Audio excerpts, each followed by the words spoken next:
Bismillahirrahmanirrahim. Assalamualaikum warahmatullahi wabarakatuh. Selamat pagi ya anak-anakku sekalian. Kita kembali lagi untuk perkuliahan online ya, rekayasa genetik. Untuk pertemuan kelima ini kita akan membahas tentang gen cloning. Ya. Semoga Anda dalam keadaan sehat walafiat saja ya, tanpa kekurangan suatu apapun. Baiklah, untuk sasaran perkuliahan kali ini Anda harus memahami ya dan dapat menjelaskan tentang prinsip cloning itu sendiri. Pertama, cloning gen ya. Mahasiswa dapat menjelaskan prinsip dalam sintesis cDNA, memahami dan mampu menjelaskan tentang prinsip dari TA cloning, memahami tentang metode transformasi dan pembuatan sel kompeten. Prinsip dalam sebuah gen cloning di mana kita mengklon artinya kita akan memperbanyak sebuah molekul atau gen ya, DNA, fragmen DNA. Nah, tentu di sini ketika kita melakukan ekstraksi pada sebuah whole genome, tentu semua gen itu terikut ya, dapat kita mendapatkannya gitu. Nah, tentu di sini Anda tujuannya bagaimana gen ini bisa Anda ambil ya dari satu individu kemudian dimasukkan ke individu yang lain. Tentunya tidak ada perubahan pada gen tersebut ketika sudah di cloning. Nah, kalau seandainya kita melihat sebuah genom ya, sebuah gen utuh itu di mana ada beberapa komponen yang terutama itu adalah daerah penyandi gen ya, sehingga daerah mana yang ditranslasikan ya mRNA-nya gitu. Di sini Anda bisa lihat ada upstream ya, ada downstream ya, daerah awal dan akhir ya. Di sini terdapat promotor ya, promotor di mana ini adalah yang menginisiasi terbentuknya transkripsi ya pada sebuah DNA. Di sini ada 35 dan 10 ini merupakan daerah yang dikenali oleh enzim DNA polimerase ya. Dia termasuk ke dalam promotor. Kemudian ada sebuah gen itu diawali dengan start codon ya. Ini awal transkripsinya, kemudian diakhiri dengan terminator atau stop codon ya. Nah, di sini ada daerah 5 UTR atau yang disebut dengan untranscripted region, daerah yang tidak ditranskripsikan, artinya ini tidak diterjemahkan gitu. Jadi yang diterjemahkan itu mulai dari start codon dan stop codon saja, mRNA-nya. Nah, ini adalah bentuk dari gen yang berasal dari eukariot ya, di mana Anda lihat di sini satu gen itu bisa disandi oleh satu promotor ya, kemudian ada ekson, ada intron, ekson intronnya disangga. Kemudian pada saat proses transkripsi Anda masih mendapatkan ini intronnya ya, karena masih belum displice ya. Nah, ketika Anda ingin melakukan ekspresi sebuah gen tersebut ya, maka Anda harus menghilangkan intron, daerah intron ini dengan splicing out ya, dengan menggunakan bahan kimia tertentu. Sehingga baru nanti proteinnya bisa diekspresikan.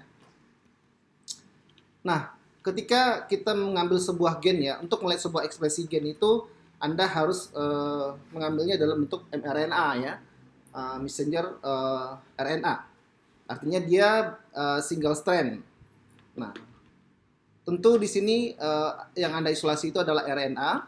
Bagaimana proses untuk cloningnya, tentu harus dibuat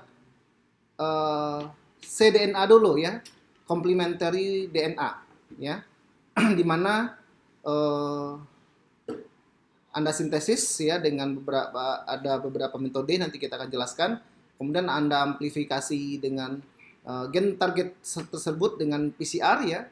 Kemudian Anda ekstraksi dari DNA putatifnya dari gel agarose atau band-nya, kemudian baru diinsersikan ke dalam plasmid. Bisa salah satunya metode yang Anda gunakan dengan TA cloning. Nah, selanjutnya adalah mentransformasi ke dalam E. coli. Nah, biasanya plasmid yang Anda gunakan itu membawa gen LACZ dan antibiotic selection ya.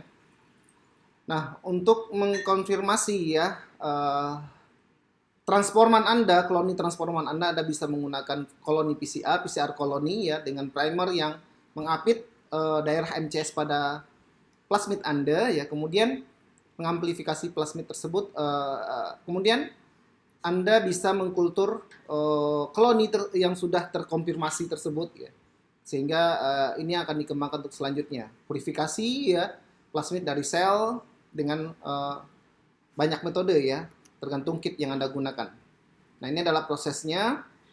RNA terlebih dahulu, kemudian buat cDNA supaya dia double strand ya, double strand, baru dia tidak baru dia bisa di cloning ke dalam vektor ya, kemudian transformasi, kemudian verifikasi dengan menggunakan media selection ya yang sudah ada antibiotiknya. Nah, ini ada beberapa bagaimana proses mensintesis cDNA ya untuk membuat double strand. Nah, di mana pada umumnya ya mRNA pada eukariot itu memiliki rantai poli A ya, ekor poli A ya, pada ekor fragmennya, pada akhir fragmennya ya, pada ujung 3. Nah, di sini Anda bisa memanfaatkan penambahan oligo-DT, ini berfungsi sebagai primer ya. Molekul oligo-DT ini akan berhibridasi dengan poli A, ekor poli A pada fragmen kita tadi ya. Nanti kita akan lihat secara gambarnya ya. Nah, oligo-DT ini berfungsi sebagai primer sekaligus sebagai reverse transkriptase ya. Dia akan mensintesis pembentukan untai DNA yang baru, di mana mRNA ini dijadikan sebagai template ya. Kemudian dia akan mensintesis sehingga akan terbentuk double stranded ya. Nah, pada ujung akhir cDNA ini akan membentuk hairpin ya. Hairpin ini yang nantinya akan cikal bakal untuk primer ya. Nah, ketika kita digest ya, kita degradasi mRNA tadi dengan menggunakan NaOH ya, sehingga rantai mRNA tadi terdegradasi dan hairpinnya ini akan menjadi primer ya untuk dengan penambahan DNA polimerase, sehingga dia akan membuat ya sintesis DNA yang baru dengan cDNA tadi sebagai template-nya ya. Kemudian hairpin tadi kita digest dengan S1 nuklease ya, enzim S1 nuklease, sehingga pada ujung yang loop tadi akan hilang dan membentuk double stranded DNA. Nah, ini contohnya Anda bisa lihat di sini. Nah, ini adalah RNA ya, mRNA dengan poli A yang panjang ya di ujung 3. Ini adalah oligo-DT-nya yang berfungsi sebagai primer reverse transkriptase.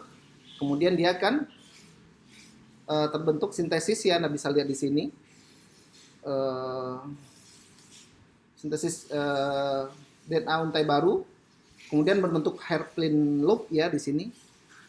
Nah, ini akan kita degradasi dengan NaOH ya, sehingga RNA-nya hilang, dan hairpin loop ini berfungsi sebagai primer ketika kita menambahkan DNA polimerase. Nah, baru nanti di digest cDNA-nya dengan enzim nuklease. Oke. Kemudian ada cara lain yang bisa Anda lakukan dengan di sini Anda tidak menggunakan S1 nuklease, tapi Anda menggunakan RNase ya untuk mendegradasi RNA-nya. Kita akan lihat prosesnya. Nah, di mana RNase di sini akan memotong ya. Dia ketika dia berkomplemen dengan DNA ya, dan cDNA Anda ya, kemudian dia RNA tadi kita akan potong dengan menggunakan RNase ya. Dia akan memotong non-spesifik pada situs RNA-nya, sehingga dia akan membentuk potongan-potongan pendek yang nantinya ini cikal bakal sebagai primer ya untuk mensintesis rantai DNA-nya sehingga menjadi double stranded. Nah, ini seperti ini. Ini adalah mRNA Anda ya dengan Dengan poly A ya sama seperti hal biasanya kita menambahkan oligo-DT primer. Nah, di sini pada tahap di sinilah perbedaannya Anda mendigest RNA-nya tadi ya dengan menggunakan RNase. Nah, di sini potongan RNA ini akan menjadi cikal bakal primer ya ketika ada penambahan DNA polimerase ya. Nah, ini akan diteruskan sehingga akan dia compatible dengan akan berkomplement dengan cDNA ini sebagai template-nya. Bisa Anda lihat sehingga pada akhirnya dia akan membentuk double stranded cDNA. Oke, baiklah, ini adalah proses protokol untuk cara pembuatan sintesis cDNA. Anda bisa lihat. Nah, ini ketika kita mengkonfirmasi dengan menggunakan PCR, Anda bisa lihat band tunggal dihasilkan dari hasil visualisasi DNA Anda. Nah, ini dengan ukuran. Nah, ini kita akan purifikasi ya. Kita potong gelnya ya untuk mendapatkan gen Anda, gen yang kita inginkan ya. Nah, bagaimana cara potong DNA dari gel ya, ini ada beberapa prosesnya tergantung protokol apa yang Anda gunakan ya. Tahapannya seperti biasa, kita dilusin gelnya terlebih dahulu ya. Kemudian kita track DNA-nya dengan binding column, kemudian kita washing dengan menggunakan etanol, kemudian kita elusi lagi dengan menggunakan deionized water ya. Tergantung volume berapa yang Anda inginkan volumenya. Nah, ini adalah proses insersi gen Anda ke dalam plasmid ya, tentunya ini kita udah bahas kemarin. Saya tidak akan bahas lagi karena waktu. Nah, ini adalah prinsip dari TA cloning ya, di mana Anda tidak perlu menggunakan enzim restriksi untuk mengklon sebuah fragmen ke dalam vektor ya. Ketika Anda ingin meligasikan fragmen di dalam vektor. Nah, di sini Anda lebih memanfaatkan ya kemampuan dari adenin dan timin di sini. Adanya basa adenin yang saling berkomplementer ya di kedua ujung fragmen yang akan kita gunakan. Di sini hanya membutuhkan DNA ligase saja ya. Kemudian PCR produk yang Anda gunakan ya dengan menggunakan mix PCR yang Anda gunakan itu sudah otomatis ada tag DNA polimerasenya yang secara langsung enzim ini akan menambahkan ujung basa adenin pada ujung 3 fragmen Anda ya. Sehingga PCR produk Anda tadi sudah berbentuk kedua ujungnya sudah ada basa adeninnya. Nah, di sini Anda bisa mengkomplementkan dengan vektor yang membawa dengan bentuk T overhang ya. Salah satunya adalah PGMTZ. Oke, nah ini contohnya seperti ini. Ini adalah fragmen Anda dengan A overhang, kemudian ini vektor yang Anda gunakan dengan T overhang ya, kemudian baru diligasikan. Oke, cepat saja ya. Ini adalah tidak semua sel itu dapat menerima sisipan ya, hanya yang kompeten saja. Makanya kita harus membuat kompeten sel dengan berbagai cara ya. Nanti kita akan lihat, biasanya untuk sel yang umum digunakan untuk cloning itu ada E. coli DH5 alpha, top 10, dan macam-macam yang lainnya. Tapi yang umum adalah DH5 alpha dan top 10. Kemudian untuk metode transformasi bisa menggunakan heat shock dan elektrofrator. Nah, ini bagaimana cara kita membuat kompeten sel? Kita washing dengan glycerol ya, berkali-kali, kita centrifuge, nanti kita akan praktekkan. Kemudian sel tadi kita suspensi dengan menggunakan TSS ya yang sudah pada kondisi dingin ya, atau transformation stroke solution, ini ada campurannya. Kita bisa buat sendiri ya kalau seandainya ada. Kemudian kita juga bisa menginduksinya dengan ada kation Ca2+ ya. Kita washing dengan CaCl2 ya. Kemudian ini biasanya menggunakan metode heat shock. Nah, ini apa namanya dengan CaCl2 ya. Di mana CaCl2 ini akan membuat pori pada membran, kemudian membantu peningkatan DNA ke dalam membran dan menutupi muatan negatif pada DNA ya, sehingga dia akan lebih mudah masuk ke dalam sel ya. Nah, dengan kecut panas tadi ya, membran akan permeable. Tapi sebentar saja, tidak lama, 5 detik ya, 5 detik sampai 10 detik. Oke. Ini metode transformasi dengan kecut listrik, tapi dia juga menggunakan kuvet logam ya dengan yang dialiri voltase listrik. Nah, ini salah satu prosesnya ya. chemical transform ini menggunakan heat shock ya. Ini adalah menggunakan elektroforator ya. Ini elektroforasi ya alatnya. Nah, ini alat elektroforasinya. Nah, bisa lihat ini ada power supply-nya, kemudian ini ada kuvet logamnya ya. Ini disposable biasanya, tapi kemarin saya pakainya berkali-kali. Lumayan mahal juga. Nah, ini adalah proses selection-nya ya.